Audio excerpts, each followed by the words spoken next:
നമസ്കാരം. അഫ്ഗാനിസ്ഥാനിലെ ഭീകര താവളങ്ങൾ ലക്ഷ്യമിട്ട് പാകിസ്ഥാൻ നടത്തിയ വ്യോമാക്രമണത്തിന് ശക്തമായ തിരിച്ചടി നൽകുമെന്ന് താലിബാൻ ഭരണകൂടം മുന്നറിയിപ്പ് നൽകിയിരുന്നു.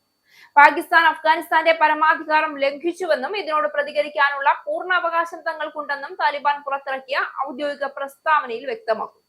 പ്രതികാര നടപടികളുടെ സമയവും സ്വഭാവവും താലിബാൻ നേതൃത്വം ഉചിതമായ വേളയിൽ തീരുമാനിക്കുന്നുവെന്നും പ്രസ്താവനയിലുണ്ട്. അഫ്ഗാനിസ്ഥാനിലെ ഭീകര താവളങ്ങൾ ലക്ഷ്യമാക്കി പാകിസ്ഥാൻ നടത്തിയ വ്യോമാക്രമണത്തിന് ശക്തമായ തിരിച്ചടി നൽകുമെന്ന് താലിബാൻ ഭരണകൂടം മുന്നറിയിപ്പ് നൽകിയ സംഭവ വികാസം ദക്ഷിണേന്ത്യൻ മേഖലയിലെ സുരക്ഷാ സാഹചര്യത്തെ വീണ്ടും സംഘർഷഭരിതമാക്കുകയാണ്. ഇരു രാജ്യങ്ങളും തമ്മിലുള്ള ബന്ധം കൂടുതൽ വഷളാകുമെന്ന ആശങ്ക ഇതോടെ ഉയർന്നിരിക്കുകയാണ്. ആക്രമണത്തിന് പിന്നാലെ മുതിർന്ന നേതാക്കളുടെ അടിയന്തര യോഗം വിളിച്ചു ചേർത്ത താലിബാൻ പാകിസ്ഥാൻ വെടിനിർത്തൽ കരാർ ലംഘിച്ചതായി കുറ്റപ്പെടുത്തി. നിലവിലെ സംഘർഷാവസ്ഥയെക്കുറിച്ച് സൗദി അറേബ്യ, ഖത്തർ, തുർക്കി തുടങ്ങിയ മധ്യസ്ഥ രാജ്യങ്ങളിലെ കാബൂൾ ഔദ്യോഗികമായി അറിയിച്ചിട്ടുണ്ട്. തങ്ങളുടെ രാജ്യത്ത് അടുത്തിടെ ഉണ്ടായ ഭീകരാക്രമണങ്ങൾക്ക് പിന്നിൽ അഫ്ഗാൻ അതിർത്തി കേന്ദ്രീകരിച്ച് പ്രവർത്തിക്കുന്ന ഭീകരരാണെന്നും അവരുടെ ഒളിത്താവളങ്ങളിലാണ് ആക്രമണം നടത്തിയതെന്നുമാണ് പാകിസ്ഥാന്റെ വാദം. ഞായറാഴ്ച പുലർച്ചെ ഡ്യൂറന്റ് ലൈനിന് സമീപമുള്ള പക്തിക പ്രവിശ്യയിലെ ബർമൽ ഉൾപ്പെടെയുള്ള 7 കേന്ദ്രങ്ങളിൽ F-16, JF-17 തണ്ടർ വിമാനങ്ങൾ ഉപയോഗിച്ചാണ് പാക് വ്യോമസേന ഓപ്പറേഷൻ നടത്തിയത്. തെഹ്രീക്-ഇ-താലിബാൻ പാകിസ്ഥാൻ ഗ്രൂപ്പുകളെ ലക്ഷ്യമിട്ടുള്ള ഇന്റലിജൻസ് അധിഷ്ഠിത നീക്കമാണിതെന്ന് പാക് ഇൻഫർമേഷൻ മന്ത്രി അത്തഉല്ല തരാർ അവകാശപ്പെട്ടു. പാക് പൗരന്മാരുടെ സുരക്ഷയ്ക്കാണ് മുൻഗണനയെന്നും അദ്ദേഹം കൂട്ടിച്ചേർത്തു. എന്നാൽ പാക് സൈന്യം ലക്ഷ്യമിട്ടത് ജനവാസ മേഖലകളും മതപഠനശാലകളുമാണെന്നും ആക്രമണത്തിൽ സ്ത്രീകളും കുട്ടികളും അടക്കം നിരവധി സാധാരണക്കാർ കൊല്ലപ്പെട്ടുവെന്നും അഫ്ഗാൻ വക്താവ് സബിഹുള്ള മുജാഹിദ് തുറന്നടിച്ചു. വിശുദ്ധ മാസത്തിൽ മദ്രസകൾക്ക് നേരെയുണ്ടായ ഈ ആക്രമണം പാക് രഹസ്യാന്വേഷണ വിഭാഗത്തിന്റെ പരാജയമാണെന്നും താലിബാൻ ആരോപിക്കുന്നു. ഒക്ടോബറിൽ സമാനമായ ഏറ്റുമുട്ടലുകൾക്ക് ശേഷം ഖത്തറിന്റെ മധ്യസ്ഥതയിൽ നിലവിൽ വന്ന വെടിനിർത്തൽ കരാർ ഇതോടെ അനിശ്ചിതത്വത്തിലായിരിക്കുകയാണ്.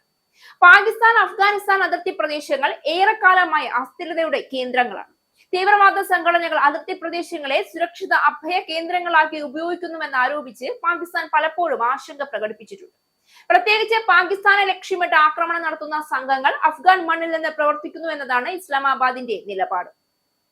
ഇതിന്റെ പശ്ചാത്തലത്തിലാണ് പുതിയ വ്യോമാക്രമണം നടന്നതെന്നാണ് വിലയിരുത്തൽ. എന്നാൽ ഈ നടപടി അന്താരാഷ്ട്ര നിയമങ്ങൾക്കും അയൽരാജ്യങ്ങളുടെ സ്വാധീനാവകാശത്തിനുമുള്ള വെല്ലുവിളിയാണെന്നാണ് താലിബാൻ വാദിക്കുന്നത്. 2021 താലിബാൻ അധികാരം പിടിച്ചെടുത്തതിനു ശേഷം അഫ്ഗാനിസ്ഥാൻ അന്താരാഷ്ട്ര സമൂഹത്തിൽ നിന്നും പരിമിതമായ അംഗീകാരം മാത്രമാണ് ലഭിച്ചിട്ടുള്ളത്. സാമ്പത്തിക പ്രതിസന്ധിയും ആഭ്യന്തര സുരക്ഷാ വെല്ലുവിളികളും നേരിടുന്ന സാഹചര്യത്തിൽ പുറത്തുനിന്നുള്ള സൈനിക ഇടപെടലുകൾ താലിബാൻ ഭരണകൂടത്തെ കൂടുതൽ കടുത്ത നിലപാടിലേക്ക് നയിക്കാനിടയുണ്ട്. മറുവശത്ത് പാകിസ്ഥാൻ തന്റെ ആഭ്യന്തര സുരക്ഷ ഉറപ്പാക്കേണ്ട നിർബന്ധിത അവസ്ഥയിലാണ്. പ്രത്യേകിച്ച് അതിർത്തി പ്രദേശങ്ങളിലെ ആക്രമണങ്ങൾ വർദ്ധിച്ച സാഹചര്യത്തിൽ കർശന നടപടികൾ സ്വീകരിക്കണമെന്ന സമ്മർദ്ദം പാകിസ്ഥാൻ സർക്കാരിന് നേരിടേണ്ടി വരും. ഇരു രാജ്യങ്ങളും തമ്മിലുള്ള ഈ പുതിയ സംഘർഷാവസ്ഥ മേഖലയിൽ സമാധാന ശ്രമങ്ങൾക്ക് തിരിച്ചടിയായേക്കാം. ദൗത്യതലത്തിലുള്ള ചർച്ചകളും പരസ്പര വിശ്വാസം പുനഃസ്ഥാപിക്കുന്ന നടപടികളും മാത്രമാണ് ദീർഘകാല പരിഹാരത്തിന് വഴിയൊരുക്കുക. സൈനിക നടപടികൾ താൽക്കാലിക നേട്ടങ്ങൾ നൽകാമെങ്കിലും അത് പ്രതികാര മനോഭാവം സൃഷ്ടിച്ച് അസ്ഥിരത കൂടുതൽ വ്യാപിപ്പിക്കാനുള്ള സാധ്യതയുണ്ട്. അതിനാൽ പ്രാദേശിക സുരക്ഷാ സഹകരണവും അതിർത്തി നിയന്ത്രണ സംവിധാനങ്ങളുടെ ശക്തിപ്പെടുത്തലും അനിവാര്യമാണ്. ലോകം മുഴുവൻ പൊട്ടിത്തെറിയുടെ വക്കിൽ നിൽക്കുന്ന ഈ കാലഘട്ടത്തിൽ പാകിസ്ഥാനും താലിബാനും കൂടി യുദ്ധം പ്രഖ്യാപിക്കുന്നതോടെ തകർന്നടിയാൻ പോകുന്നത് ലോകത്തിന്റെ അവശേഷിക്കുന്ന സമാധാനം കൂടിയാണ്.